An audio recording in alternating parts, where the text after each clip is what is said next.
got my first bike when I was 4 and I'm 34 now, so I guess give or take 30 years. I've been riding from the age of 4, so now 27, so been a long time at it. Pretty much came professionally when I was probably 21, 22, so a lot of years. I'm 32 now, so. Obviously the Motocross of Nations, that's probably the most important memory for me. Yeah, just riding for your country's the top. Probably Western Beach race, finishing 3rd. I've also qualified for every European I've done, so them two both stand out to mind. One that does stand out was my first Grand Prix ride on a MX2 bike. I didn't qualify through the main race. I had to go to the last chance qualifier and it was timed. And when I come past with 30 seconds to go on the clock, I was out. I was in 7th, so I put everything into that last lap and managed to get into the top 4 to go through to the main event.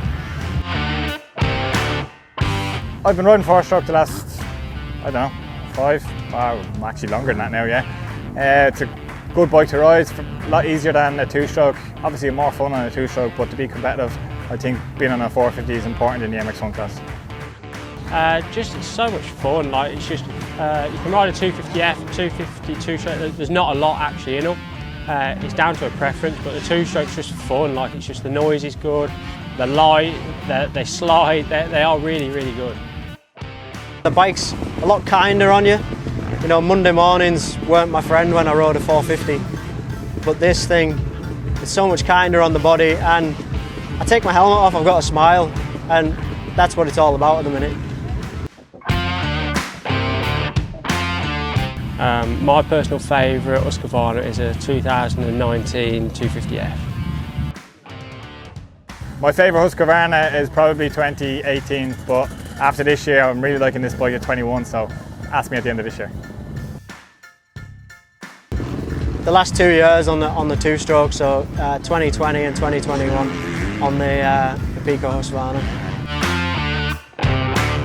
The biggest inspiration in the sport for me has been Apico, because they've been with me since I've started doing British Championship back in 2011, so it's been a massive help in the journey of going racing. Standouts are like Stefan Everts, Tony Caroli. Caroli at the minute, you know, he's similar sort of age and he's still at the top of the game. That's pretty inspiring. Like. Stefan Everts definitely is my biggest inspiration. He, to make riding look so easy as he did, I always aspire to be as good as him. I like them all. I like the feel of the MX Nationals. You know, it's a bit more of a family orientated thing and a bit more grassroots. But I also like the seriousness of the British Championship. You work all your life to get to that level. So when you go to the British Championship, it has a great feel about it. I prefer the British Championship just because the MX2 are actually and the MX1, they're separate classes. I prefer that rather than being like mixed together, but I prefer the British Championship. MX Nationals for sure, because last year they put so much into it. They put their arms on everything out on the line, and they give the riders exactly what they needed last year, and they pulled it across the line. So my championship for this year, and I'm going to be contending on and aiming for is MX Nationals. I'm scared of getting old. I don't want to give in. I think when I give in, I'll get fat and old. I'm a massive biscuit lover, and I think these keep the calories down. I'm a passion for the sport. It's the most important motivation for me to have. If I don't love the sport, you're not going to keep going, so that's what keeps me going, is my passion for the sport. I just love it. I just love racing, like just the actual overall on the start, like just the grit, I love racing bikes.